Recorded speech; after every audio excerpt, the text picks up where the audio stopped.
में पंचायत चुनाव है, उसका आगाज हो चुका है। 3 चरण लगातार सरकार ने जारी किए, जिनमें से 2 की घोषणा पहले हो गई थी। अब बचे हुए जो जिले हैं उनमें हिसार भी शामिल है, फतेहाबाद है, 2 और अन्य जिले हैं, उनका भी शेड्यूल जारी कर दिया गया है।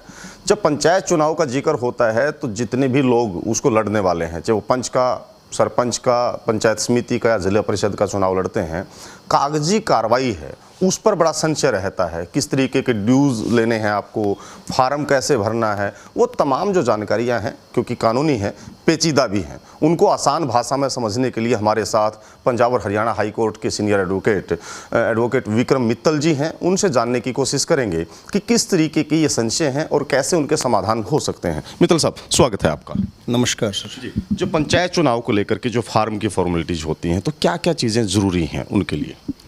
देखिए, पंचायत चुनाव लड़ने के लिए सबसे पहली शर्त ये है कि उस व्यक्ति का पंचायत में वोट होना चाहिए, नंबर 1। नंबर 2 ये है कि जो भी चुनाव लड़ना चाहता है उसकी उम्र कम से कम 21 साल ज़रूर हो।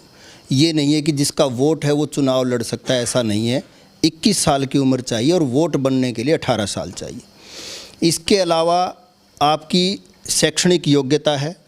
पुरुष सामान्य वर्ग के लिए 10वीं क्लास पास होना चाहिए हर पोस्ट के लिए, और महिला जो सामान्य वर्ग की है वो हर पोस्ट के लिए 8वीं पास, और शेड्यूल्ड कास्ट जो मेल है वो हर पोस्ट के लिए 8वीं पास, और शेड्यूल्ड कास्ट फीमेल पंच के लिए 5वीं पास चल सकती है।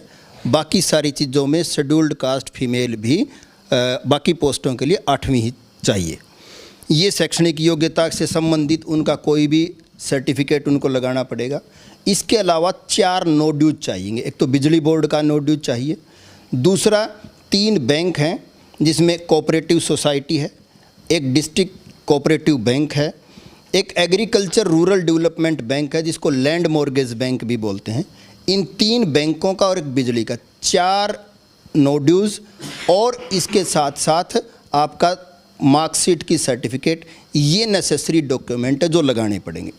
इसके साथ साथ एक गांव में एक चूल्हा टैक्स है, उसकी पर्ची साथ लगानी पड़ेगी, और एक रेवेन्यू टैक्स जिसको माड़ भी बोलते हैं, नंबरदार जिसकी रसीद जारी करेगा, वो भी आपको लगानी पड़ेगी। ये डॉक्यूमेंट्स हैं जो उस फार्म में आपको लगाना पड़ेगा।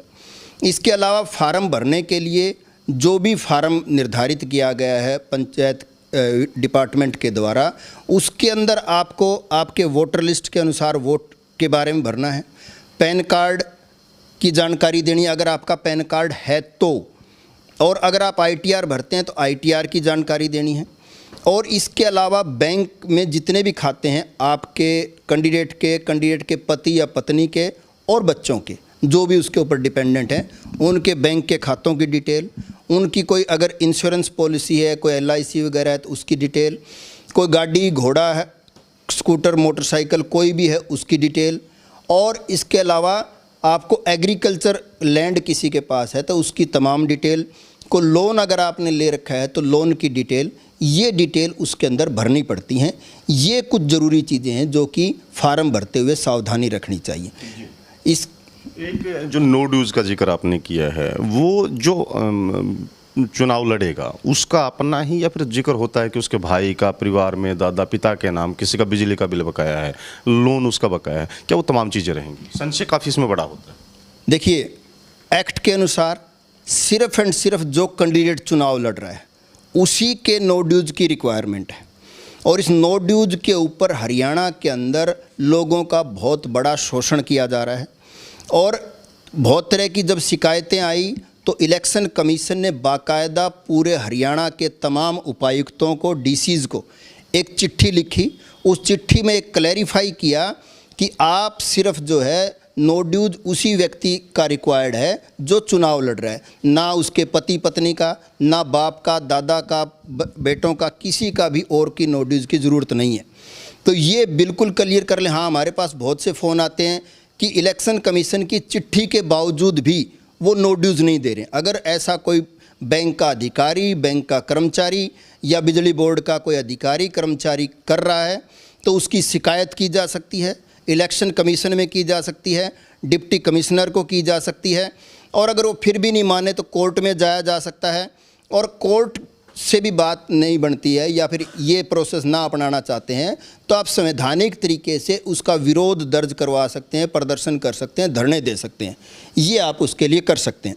इसके अलावा एक चिट्ठी और जो जारी की इलेक्शन कमीशन ने, जो बहुत बड़ा कन्फ्यूज़न था लोगों के बीच में कि डोमिसाइल लगेगा, कोई डोमिसाइल की रिक्वायरमेंट नहीं है। बाकायदा इलेक्शन कमीशन ने इसके बारे में भी चिट्ठी जारी की।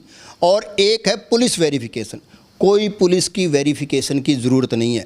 जिस व्यक्ति के ऊपर मुकदमा है और वो व्यक्ति जिसके ऊपर 10 साल या 10 साल से ज़्यादा की सज़ा का मुकदमा है और उसके अंदर आरोप तय हो चुके हैं, वो व्यक्ति चुनाव नहीं लड़ सकता। बाकी अगर सिंपली किसी के ऊपर मुकदमा दर्ज है, जो 302 का भी मुकदमा है, तो वो चुनाव लड़ सकता है। जी, कुछ ऐसे हैं कि मान लो कोई आंगनवाड़ी वर्कर है, आशा वर्कर है, या किसी और सरकारी या अर्धसरकारी नौकरी में लगे हुए लोग हैं, क्या वो चुनाव लड़ सकते हैं? देखिए, आंगनवाड़ी वर्कर, आशा वर्कर, वो बिल्कुल चुनाव लड़ सकते हैं। उनको कोई रिज़ाइन देने की ज़रूरत नहीं है। और तो और वो दोनों पोस्टों को भी इकट्ठे चला सकते हैं। वो आंगनवाड़ी रहते हुए सरपंच का, पंच का काम कर सकते हैं। और वो उनको मानदेय एक जगह से लेना पड़ेगा, क्योंकि ये दोनों ही वर्कर जो हैं, ये सरकार ने, कोर्ट ने, बहुत तरह की कोर्ट के जजमेंट्स हैं जिसमें इनको कर्मचारी नहीं माना गया है। हाँ, कर्मचारियों के बारे में पंचायती राज एक्ट के अंदर कोई किसी तरीके का उल्लंघना नहीं है। हाँ, उनके कंसर्न डिपार्टमेंट्स के जो रूल्स हैं वो एक बार ज़रूर वेरीफाई कर लें। वो अगर इजाज़त देता है तो पंचायती राज जो अधिनियम है उसके अंदर किसी तरीके की कोई समस्या नहीं है। एक और चीज़ें आती हैं कि जिस तरीके से किसी ने सरकारी नौकरी पे कोई है, तो वो पंचायत का चुनाव लड़ना चाहता है, सरपंच या जिला परिषद का, तो उसको रिजाइन देना पड़ेगा। वो भी अलग अलग डिपार्टमेंट के अलग अलग रूल्स हैं। कुछ डिपार्टमेंट्स ये कहते हैं कि बिना रिज़ाइन दिए भी आप चुनाव लड़ सकते हैं। कुछ डिपार्टमेंट्स ये कहते हैं कि उसमें उसको रिज़ाइन करना पड़ेगा। वो जो कंसर्न डिपार्टमेंट है उसके रूल्स देख के ही ये निर्धारित किया जा सकता है। पंचायती भूमि पे अगर किसी का कब्जा है या फिर पंचायती भूमि को उसने ठेके पे लिया है, इस तरीके के जो केस आते हैं उसमें कानून क्या कहता है? पंचायती भूमि पे अगर किसी का कब्जा है तो वो चुनाव नहीं लड़ सकता। हाँ, उसके लिए जो कब्जे की बात है उसको दूसरी पार्टी या कोई भी एतराज़ करेगा तो उसकी एक इंक्वायरी होगी। उस इंक्वायरी के बाद उसका फार्म कैंसिल हो सकता है। और तो और इलेक्शन होने के बाद भी अगर आपका कब्जा साबित हो जाता है तो आप उसका इलेक्शन रद्द भी हो सकता है। लगातार पहले भी इस तरीके की वीडियो आपके आते रहे हैं, आपने अपना नंबर सार्वजनिक किया था। एक तो अगर आप चाहें तो अपने इस प्लेटफॉर्म से आप अपने नंबर को सार्वजनिक कर सकते हैं, और दूसरा ये कि किस तरीके के लोगों की क्वेरीज आती हैं, काफ़ी फ़ोन आपके पास आते हैं। लोगों की जो मेनली क्वेरीज़ हैं वो इसी तरीके की हैं कि नो ड्यूज़ से संबंधित बहुत ज़्यादा वो शिकायतें हैं और बहुत ज़्यादा परेशान हैं। और दुर्भाग्य की बात यह है कि कोई भी पॉलिटिकल पार्टी, कोई भी मीडिया चैनल्स और बहुत कम लोगों ने इस इशू को उठाया है। और बहुत बड़ी समस्या है। लोग सारा दिन लाइन में लगे रहते हैं और उनको बावजूद भी नो ड्यूज़ नहीं मिलता।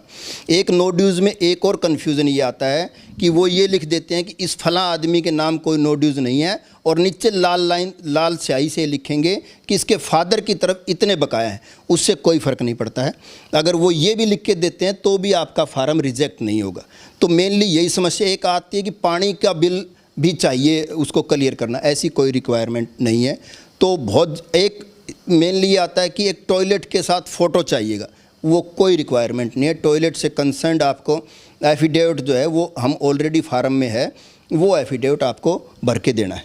जी, चलिए, बहुत बहुत शुक्रिया सर आपका। ये एडवोकेट विक्रम मित्तल हैं जिन्होंने बड़ी बेबाकी से और बड़े साफ तरीके से बताया है कि पंचायत चुनाव में, किसी भी तरीके का पंचायत चुनाव है, चाहे वो पंचायत समिति है, जिला परिषद है, उसमें क्या क्या चीज़ें आपको चाहिएंगी और किस तरीके की परेशानी अगर आपको आती है तो कहाँ आप इसकी शिकायत कर सकते हैं। अपने सहयोगी सुमन के साथ मैं रुद्रा राजेश कुंडू, हिसार।